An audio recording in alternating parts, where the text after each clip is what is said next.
आप हमारे ऑर्गेनाइजेशन पे एक बार आइए, देखिए हमारे यहाँ पे बच्चों को खेलने के लिए, पढ़ने के लिए क्या एटमॉस्फेयर हम लोग प्रोवाइड करते हैं। ऑल्सो हम लोग यहाँ पे play group, nursery, KG1, KG2 और बच्चों के लिए डे केयर भी फैसिलिटीज अवेलेबल है।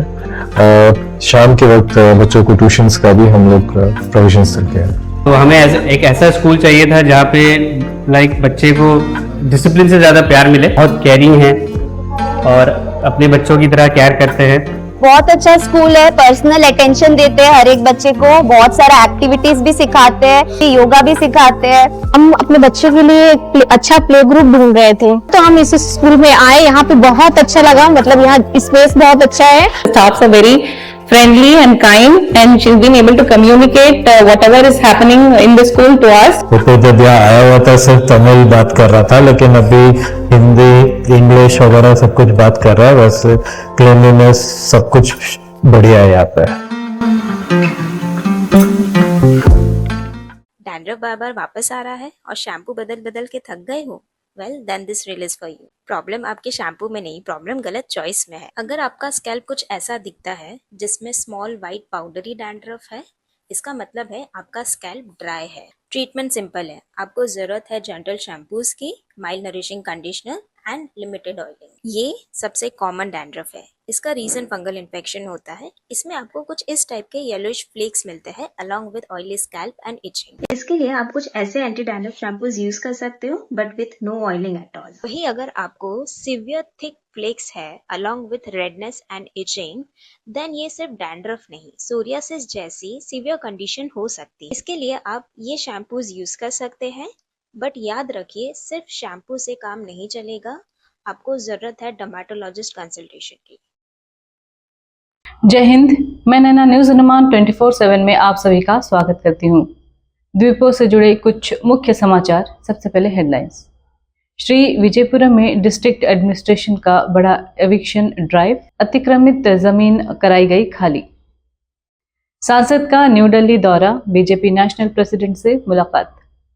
अंडमान एंड निकोबार आइलैंड में सब रजिस्ट्रार सिस्टम को और आसान बनाने की मांग। TGCE में लीगल अवेयरनेस प्रोग्राम का आयोजन। अंडमान एंड निकोबार आइलैंड में पहला इंटीग्रेटेड VoIP कम्युनिकेशन सिस्टम शुरू। सर्किट कोर्ट अप्रैल 13 से 28 तक पोर्ट ब्लेयर में बैठेगा। इंटरनेशनल डे ऑफ योगा 2026 के लिए 75 डे काउंटडाउन की शुरू। प्रयागराज में अंबेडकर मेला 2026 का भव्य समापन। अब खबरें विस्तार से। श्री विजयपुरम से बड़ी खबर सामने आई है, जहां डिस्ट्रिक्ट एडमिनिस्ट्रेशन ने अतिक्रमण के खिलाफ सख्त रुख अपनाते हुए एक बड़ा एविक्शन ड्राइव चलाया। इस अभियान के तहत साउथ अंडमान के 11 चरमा विलेज और आसपास के इलाकों में सरकारी जमीन पर किए गए अवैध कब्जों को हटाया गया। प्रशासन ने एक्सकेवेटर्स की मदद से फेंसिंग और अस्थायी ढांचों को हटाते हुए लगभग 1000 स्क्वायर मीटर भूमि को पुनः अपने कब्जे में लिया। अधिकारियों ने साफ कहा है कि आगे भी ऐसे अभियान जारी रहेंगे और अवैध कब्जा करने वालों पर कड़ी कार्रवाई की जाएगी। साथ ही लोगों से अपील की है कि वे सरकारी जमीन पर अतिक्रमण न करें और किसी भी अवैध गतिविधि की जानकारी तुरंत प्रशासन को दें। अब बात करते हैं राजनीतिक हलचल की।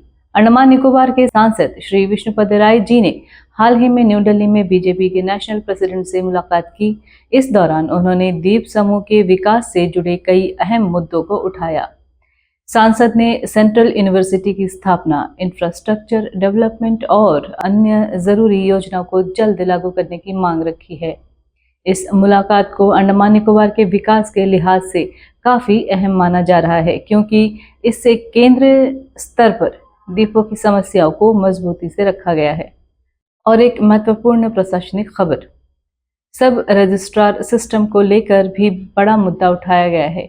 सांसद ने इस सिस्टम को सरल, पारदर्शी और डिसेंट्रलाइज बनाने की मांग की है, ताकि लोगों को जमीन और प्रॉपर्टी रजिस्ट्रेशन से जुड़ी सेवाएं आसानी से मिल सके। उन्होंने सुझाव दिया है कि इस सिस्टम को मेनलैंड के आधुनिक सिस्टम की तरह अपग्रेड किया जाए, जिससे आम जनता को सुविधा हो और प्रक्रियाएं तेज हो। अब शिक्षा और जागरूकता से जुड़ी खबर।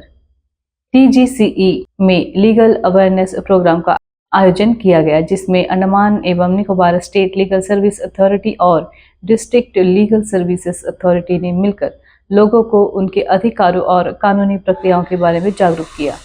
इस कार्यक्रम में छात्रों और आम नागरिकों को free legal aids rights awareness की न्यायिक प्रक्रिया की जानकारी दी गई। कार्यक्रम का उद्देश्य समाज में कानूनी जागरूकता बढ़ाना है और लोगों को सशक्त बनाना है। अब एक बड़ी टेक्नोलॉजी और आपदा प्रबंधन से जुड़ी खबर। अंडमान एवं निकोबार आइलैंड में पहली बार इंटीग्रेटेड VoIP कम्युनिकेशन सिस्टम शुरू किया गया है। इस सिस्टम के जरिए सभी डिस्ट्रिक्ट को एक यूनिफाइड कम्युनिकेशन नेटवर्क से जोड़ा गया है, जिससे डिजास्टर मैनेजमेंट के दौरान बेहतर कोऑर्डिनेशन संभव हो सके। इस इनिशिएटिव के तहत real time communication, call recordings और सेंट्रलाइज्ड अनाउंसमेंट जैसी सुविधाएं उपलब्ध होंगी। यह सिस्टम इमरजेंसी सिचुएशंस में प्रशासन की क्षमता को और मजबूत करेगा और दूर दराज के इलाकों तक कनेक्टिविटी को भी सुनिश्चित करेगा। अब न्यायपालिका से जुड़ी एक अहम जानकारी। सर्किट कोर्ट का सत्र अप्रैल 13 से 28 तक श्री विजयपुरम में आयोजित किया जाएगा। इस दौरान कई महत्वपूर्ण मामलों की सुनवाई की जाएगी, जिससे स्थानीय लोगों को न्याय पाने के लिए मेलैंड जाने की जरूरत नहीं पड़ेगी। यह कदम न्याय व्यवस्था को लोगों के करीब लाने की दिशा में एक महत्वपूर्ण पहल माना जा रहा है। अब बात करते हैं स्वास्थ्य और योग की। इंटरनेशनल डे ऑफ योगा 2026 को लेकर अंडमान निकोबार में 75 डे काउंटडाउन की शुरुआत हो चुकी है। आयुष विंग और हेल्थ डिपार्टमेंट द्वारा विभिन्न स्थानों पर योगा सेशंस आयोजित किए जा रहे हैं, जिनमें बड़ी संख्या में लोग भाग ले रहे हैं। इस पहल का उद्देश्य लोगों को हेल्दी लाइफस्टाइल अपनाने के लिए प्रेरित कराना और योग के प्रति जागरूकता बढ़ाना है। और अंत में एक सांस्कृतिक खबर। ओग्राब्राज में आयोजित अंबेडकर मेला 2026 का भव्य समापन हुआ। इस मेले में सांस्कृतिक कार्यक्रम, सामाजिक जागरूकता गतिविधियां और विभिन्न प्रतियोगिताएं आयोजित की गई थी। बड़ी संख्या में लोगों ने इसमें हिस्सा लिया और बाबा साहेब डॉक्टर भीमराव अंबेडकर के विचारों को याद किया। यह मेला सामाजिक एकता और जागरूकता के लिए एक बहुत ही महत्वपूर्ण मंच बनकर सामने आया है। तो ये थे आज के कुछ मुख्य समाचार। ऐसे ही खबरों के लिए आप देखते रहिए न्यूज़ अंडमान 24/7। तब तक के लिए मैं नैना आज की इस कड़ी से विदा लेती हूँ। जय हिंद।